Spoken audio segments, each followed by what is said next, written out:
안녕하세요, 여러분. 오늘은 208만 구독자를 보유한 유튜브 올블랑TV의 운영자 여주엽 씨의 책 슈퍼모닝을 소개해 드릴게요. 여주엽 씨는 10년간 새벽 4시에 일어난 뒤 자신의 아침 루틴을 인스타그램에 꾸준히 포스팅해 온 것으로 아주 유명한 분이신데요. 이런 경험을 시스템화해서 슈퍼모닝이라고 이름을 붙이고 책도 냈습니다. 여주엽 씨는 일찍 일어나는 것이 중요한 게 아니라 그 시간에 무엇을 하느냐가 중요하다고 강조합니다. 그럼 여주엽 씨는 지난 10년간 새벽 4시에 일어나서 그 시간을 어떻게 활용해 왔을까요? 지금 책 일부 내용 읽어드릴게요. 나는 매일 아침을 내 인생의 항로가 올바르게 가고 있는지 확인하고 조정하는 시간으로 정했다. 그리고 그 방향을 컨트롤하는 구체적인 계획과 방법을 바로 슈퍼모닝이라고 부르기 시작했다.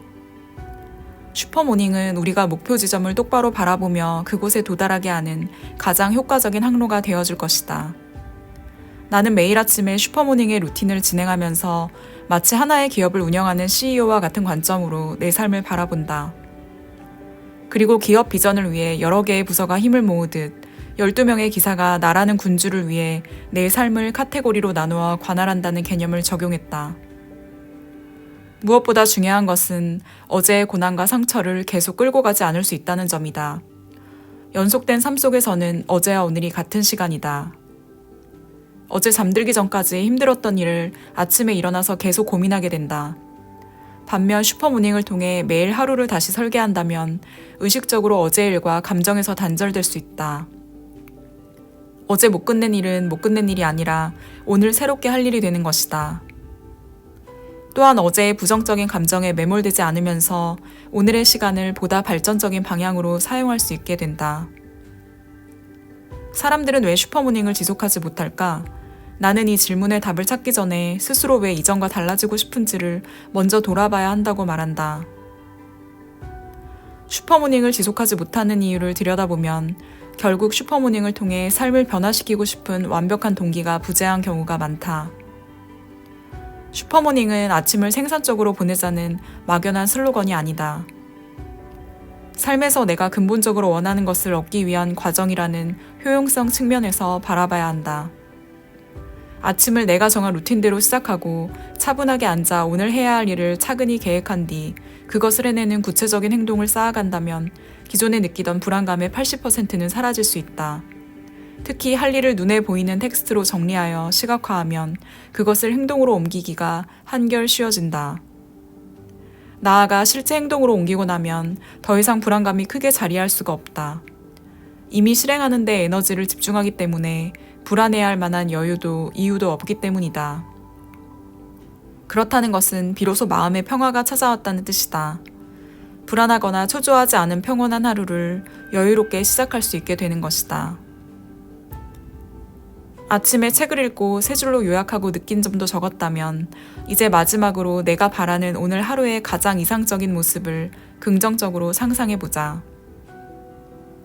오늘 계획된 일들이 아주 잘 해결되는 모습들을 떠올려 보기도 하고 마음껏 긍정 회로를 돌려 우연한 행운이 발생하는 장면들을 그려보기도 한다. 이 상상은 매우 디테일할수록 좋다. 내게 일어날 수 있는 가장 좋은 일이 일어나는 그 순간에 내가 어떤 옷을 입고 어떤 신발을 신었는지까지 말이다. 이 연습을 하다 보면 긍정적인 미래를 만들기 위해 내가 실제로 준비해야 할 의외의 것들이 도출된다. 처음에는 그저 상상이었지만 손에 잡힐 듯이 구체적인 상상은 우리가 이를 실행할 수 있는 초석이 되는 것이다. 데이터 분석 세계에서 자주 쓰이는 말이 있다. 갈비지 인, 갈비지 아웃. 좋지 않은 입력값이 들어가면 좋은 결과값이 나올 수가 없다는 것이다.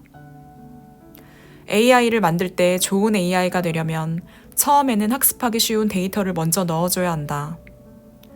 처음부터 정리가 잘 안 된 쓰레기 데이터를 넣거나 편향된 정보를 넣는다면 결과적으로 쓰레기 같은 안 좋은 알고리즘이 된다. 사람도 마찬가지다. 내 몸에 좋은 습관을 만들기 위해서는 좋은 인풋이 들어가야 한다. 내 선택과 오늘 하루의 행동이 그 습관을 만드는 하나의 데이터인 셈이다. 결국 내가 원하는 모습으로 나를 변화시키고 싶다면 그것이 나에게 습관으로 자리 잡도록 만들어야 한다. 먼저 나는 이런 사람이라고 말해보자.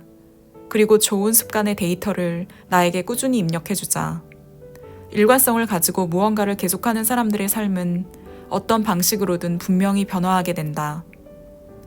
어떠셨나요? 여주엽 씨는 아침에 일어나는 것이 핵심이 아니라고 합니다. 그 시간에 오늘 하루, 일주일, 한 달, 1년 이상의 계획을 세우고 그 계획이 경로를 이탈하지는 않았는지 내 인생 계획을 살펴보는 시간을 갖는 게 중요하다고 강조합니다. 그에게는 새벽 4시가 바로 이 인생 경로를 살펴보는 시간이고요. 저는 원래 야행성이었는데요. 최근 일찍 일어나고 일찍 자는 습관을 들이고 있습니다. 제가 느낀 건 일찍 일어나면 확실히 하루가 길다는 겁니다. 그리고 졸음만 이겨낸다면 확실히 시간을 좀 더 생산성 있게 쓸 수 있었습니다. 여주엽 씨처럼 새벽 4시는 무리겠지만 제 루틴에서 한두 시간 더 일찍 일어나는 걸 생활화해 봐야겠습니다. 아침에 일어나는 게 많이 힘드신 분은 꼭 미라클 모닝에 집착하지 않아도 됩니다. 작가의 말처럼 일찍 일어나는 것보다 깨어있을 때 우리 인생 경로를 설계하고 되돌아보는 시간을 갖는 게 중요하니까요. 그럼 우리 모두 하루 한 번쯤은 자신의 인생 경로를 되돌아보고 설계하는 시간을 갖도록 해요. 제 영상이 도움이 되셨다면 구독과 좋아요, 알림 설정 부탁드릴게요.